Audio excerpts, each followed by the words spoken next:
NGWATANIRO ya One Kenya Alliance ni andikirite baruga mwandiki munene wa byama bya gisiasa ikenda kurungikwa kwa waandikithia bwa ngwataniro ya gisiasa ire kumenyekaja Azimio la Umoja One Kenya Coalition OKA ire ina kiama kia Wiper kia KANU UDP na MDG yugite no mwanka mutaratara jojojo ambe jurungikwe bambe baiganwe na rutererwa Azimio OKA ibaugite kuombeka wetikaniria burabari nabu na Azimio bwekigatere na kuretwa mantu jange batije na ikyo gitumi kia itwarire na aria kwina nkuchanyo chano gatweka munini wa Raila ithurano ne bibi.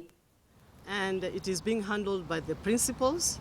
We never had this forum before, but we have agreed from today henceforth that this forum is the one to be channeled for any issues or any concerns concerning any party which we are in together as a coalition.